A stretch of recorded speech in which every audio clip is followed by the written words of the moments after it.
What's up guys, welcome to Vintage Genetics, where it is all about classic bodybuilding. And right now I just did a walk outside. My breakfast is in the microwave. Always like to do something before starting the first meal of the day to really amp up the digestion, the appetite, especially when you're bulking like I am right now.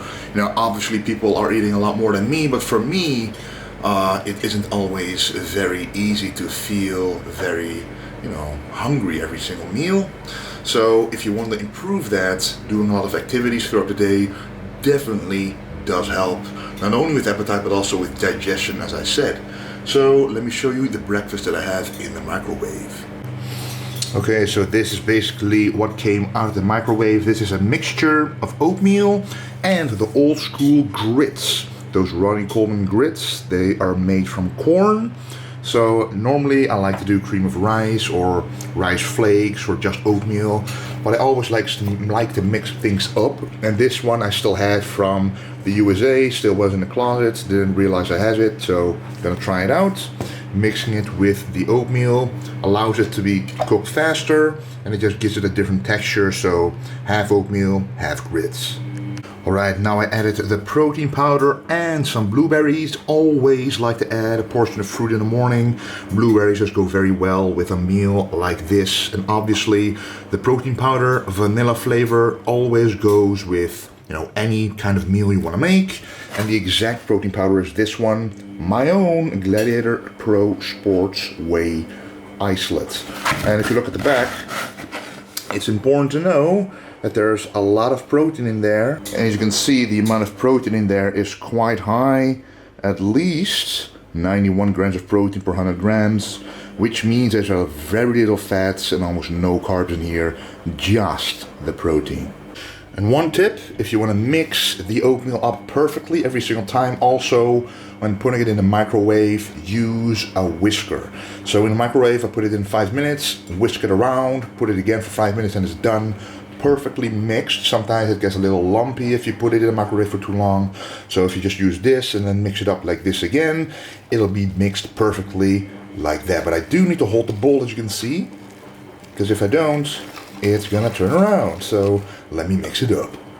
Now that it's properly mixed up, I'm going to add two very important ingredients. We have some Callebaut chocolate, finest Belgian chocolate.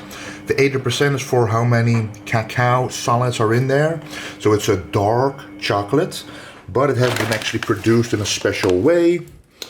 So you can see here, this line actually represents the temperature it has been produced with. And it never comes above a certain temperature, allowing for a lot of the phytonutrients in here to be preserved, which is very good for muscle growth eventually. And here, this is my own homemade peanut butter and almonds actually, so it's a mixture of peanuts and a little bit of almonds. Very nice as well. If you want to check out how to make your own peanut butter, check it out on my channel, because I made a video a few weeks ago. So let's add these two ingredients to this meal. Okay, so first we're going to add the chocolate.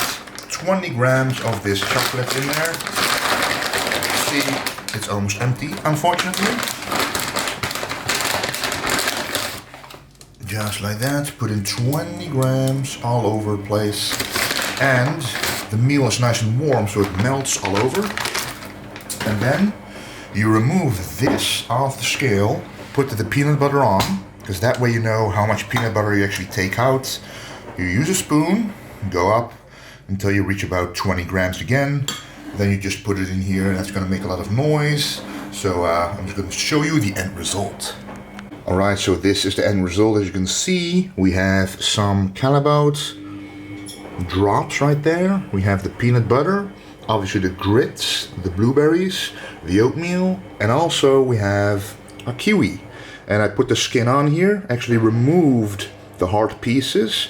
Why do I leave the skin on? Because the skin actually helps digest protein, helps absorb protein, has a digestive enzyme, and you should just try it out. A lot of people think this skin doesn't taste good, but when you eat it, it's not as bad as you think. It's actually much more convenient to eat it like this than trying to spoon it out. So let's enjoy this meal. time for the second meal of the day. The protein content of the second meal is going to be codfish with the skin on. I kind of bake it on the skin using some avocado oil as well. 10 grams, put it just in the pan. That'll probably absorb about 5 grams in total. But the actual fats that I'll be adding to the rice, and this is obviously the carbohydrate component. You can see it's golden rice, it's ginger and turmeric infused. And here we have the avocado, the fats. But it's the weirdest avocado that you can see because look, that just, ooh, it's actually moldy avocado. So we don't want that. Right? To the bin. Now here we have a beautiful avocado, a fresh one just bought at the grocery store. Gonna put 50 grams in there, then add the fish and show you the end result. Look at this, this is meal 2. Usually one of the many kind of meals I have in the day is just some rice, some avocado oil, and some fish, usually a white fish like this codfish. And there's no real vegetables in here, but vegetables mainly are there in the diet for providing macronutrients. So why don't I add vegetables in every single meal anymore? It's because I'm bulking right now, and every single meal does already have a lot of macronutrients, like the avocado has it, the fresh turmeric, the fresh ginger, the stuff I have in the morning, for example, the dark chocolate, the actual oatmeal, the homemade peanut butter, stuff like that. But I do at least have 1 or 2 meals in the day where I add around 150 to 200 grams of vegetables in there, just to have it in the day at least. So when I'm cutting, every single meal has 200 grams of vegetables, so it does feel good for filling up the stomach. But when you're bulking, you don't want to have too many vegetables because then it sacrifices the amount of meals you can eat, and the goal right now is to gain quality weight without sacrificing health, which is why I only choose wholesome foods with avocado, for example, as the fat instead of just, some people like to choose only olive oil or something. I like to use more foods closer to nature, less processed like an avocado. But anyway, let's enjoy this meal. Wait.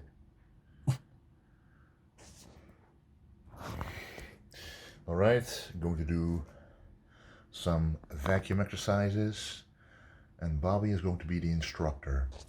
What do I have to do?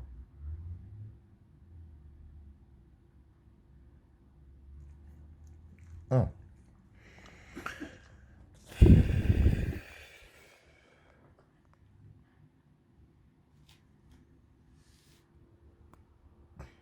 Breathe out all the air. And then very shallow breaths for 30 breaths. And then you maintain the vacuum. Use one leg and make this movement as you maintain a vacuum to train the vacuum under more tension as the leg goes forward. And you do that for 20 reps with each leg. So back when I was doing the prep for the Romania Pro, I used to do that every single day after every workout. And if I didn't have a workout, I simply did it in the morning before breakfast with an empty stomach. And it really helped me practice that vacuum to make it easier on stage.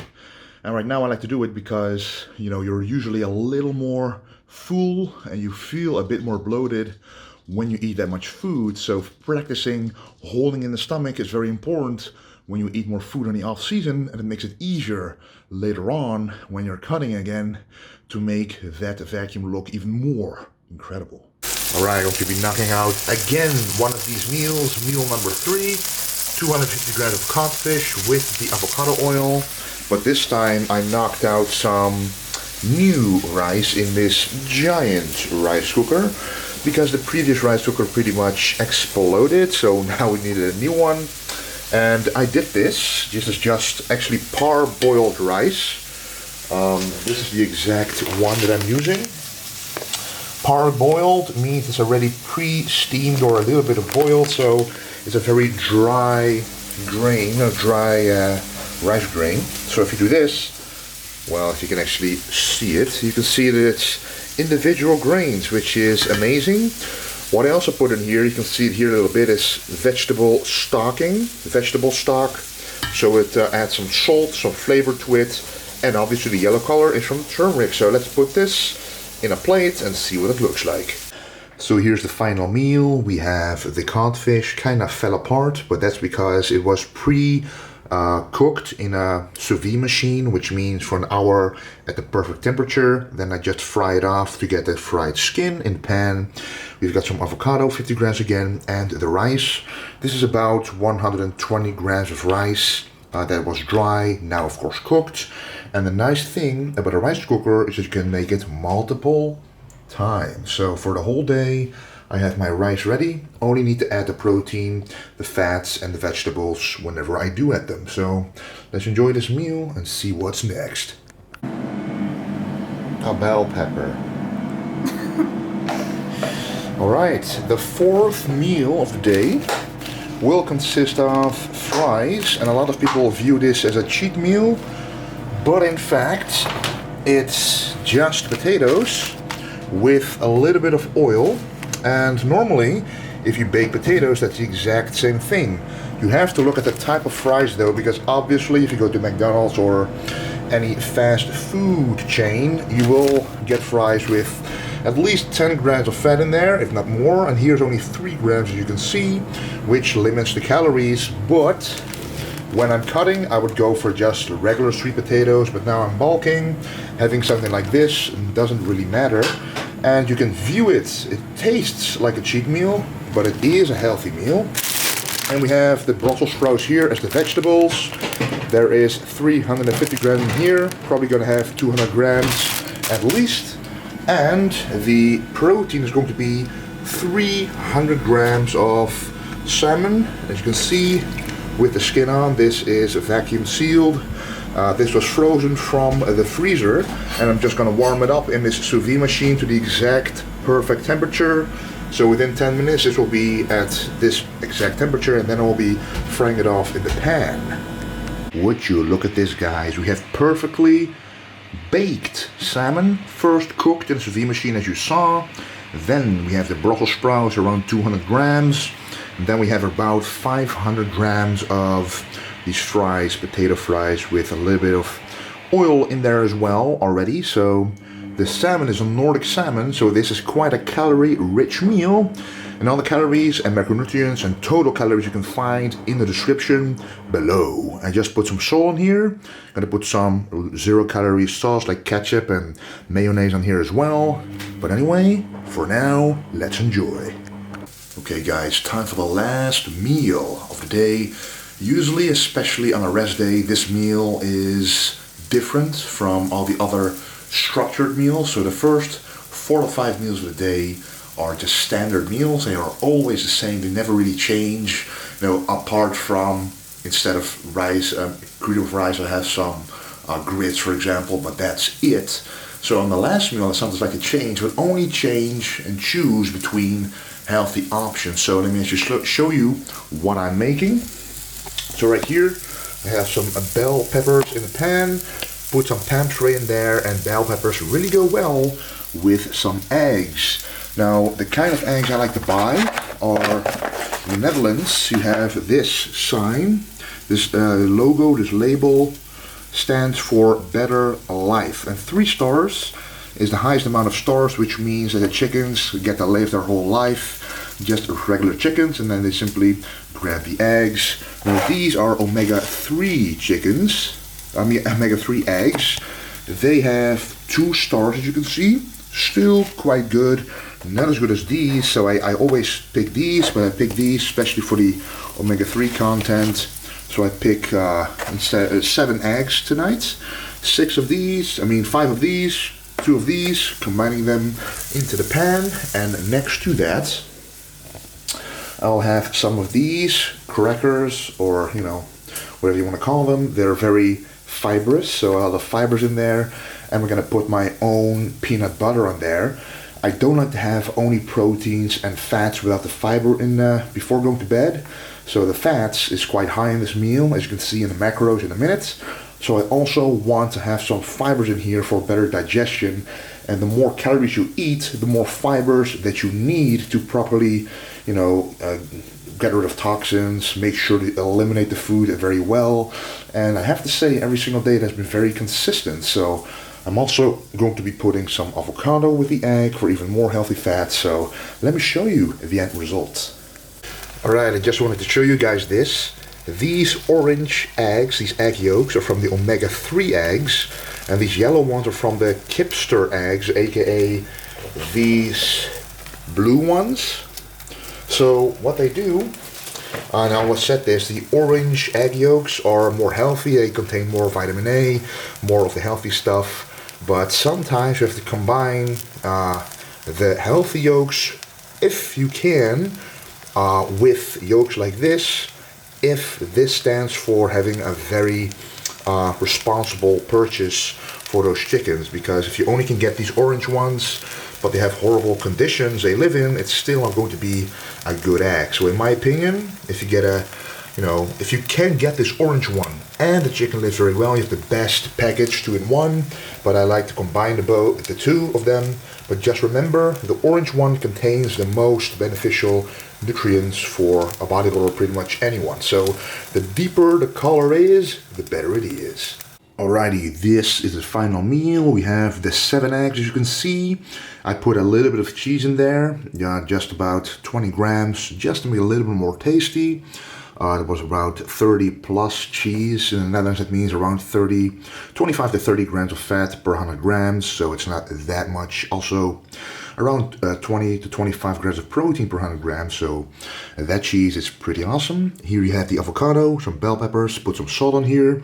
So that's part 1. And part 2, we have these 4 crackers with lots of fibers with the homemade peanut butter and almond butter combined, and of course a little bit of vegetables on top, just a bit to spice it up and for the flavor and to make you feel good that you're eating some more greens in the day. Anyway, I'll enjoy this, and again, watch all the macronutrients and calories in the description. Alright guys, I just wanted to talk about the Olympia for a minute, because we all know it's around 21 weeks right now before the Olympia arrives officially. On their Instagram they already announced everything is still going according to plan, but still it's an unknown whether the Olympia will actually be on September 11th. For me, that's on a Friday, the competition for Classic Physique. So normally I would start my prep around 19 or 18 weeks out, but I was planning on starting it 20 weeks out at least for the Olympia, simply because I want to make sure that I get conditioned enough for the show. And the longer, in my experience, the longer the prep is, the better I ultimately look, because always I'm like, well, if I only had 2 more weeks I could have looked even better. So now this prep will be at least 20 weeks, so now I have less than 7 days before starting the prep. Now, people have been asking me, what are you going to do if the Olympia is going to be postponed or cancelled or whatever? I believe that if it will be changed, that they will postpone it, maybe with a month or 2, and that's the best scenario for me personally, because then if I'm in the middle of prep and then they announce, well, the Olympia won't be at the official date anymore, but later on in the year, then I'll simply maintain my shape I have right then, and then wait until I'm that many weeks out again, and then I'll continue the prep. And when you're maintaining, it's kind of like a diet break, a mental break, mostly from, wanting to look better every single day, wanting the scale to come down every single day. Just having a break for that, like a month, does you very good for the mental side of a prep. So when you then continue, it's like first having a small prep first, maintaining it, then again having a small prep, and that's easier in my opinion than having one prep continuously. However, no one does diet breaks because it takes way too much time. But this is a unique situation, so maybe it'll happen. So no matter what, even if the Olympia is going to be postponed, I will still be starting my prep very soon, and of course I will then post a lot of prep videos. In the off season for me it's a bit more challenging to post interesting videos because I don't just want to post something. I want to post regards to my progress or something new in terms of nutrition. I found out how to make cutting easier. I've done some lean bulking videos, but that's not as interesting as cutting down for a show where you can actually see the progress pretty much week by week, and a lean bulk is simply going to be much slower. That being said, I will make a shape update video very soon, and then every single week make a new shape update video with the weights, with my body weight included, so you can actually see what my progress is like throughout the entire prep, and how I do it in terms of nutrition, supplementation, training, cardio, how my nutrition actually changes, how the low and high days will change, how I perform my carb cycle. So I think it will be a lot more educational than a lean bulk where it's simply don't gain too much weight, don't gain too little weight, get stronger. That's the basic stuff that most people know. But obviously, if you still have questions about the lean bulk, I'm more than happy to make a separate video about them. I still do have some videos lined up and a lot of workout videos lined up for you guys to see. So hopefully the gyms will open really soon, so you'll actually be able to use the workout videos, and then it'll be a lot more fun once again. But yes, the Olympia prep will start very soon, regardless if the Olympia is going to be postponed. Well, it would be very nice if they would have some clarity within a few weeks, but that's very difficult to do because you cannot look into the future. I know that some shows who were originally like in April postponed it to December just to be sure that it's going to continue. So I'm really curious what the Olympia will do. Since the Olympia, they pretty much book, I think they book the entire venue every single year on that same date right away, just to make sure they have that venue on that date. And so that's going to be very difficult to change. But anyway, let's hope for some clarity very soon. And again, thank you a lot for watching. A lot more videos are coming soon, and also tutorial videos will be coming soon. Even though most people can't go to the gym, a lot of people do have a barbell or dumbbell laying around, and which I will be doing tutorial videos with, like the classic Arnold bent over row. People have been requesting that one, and just other classic exercises you can do with free weights. Alright guys, thanks for watching, and don't forget to stay golden.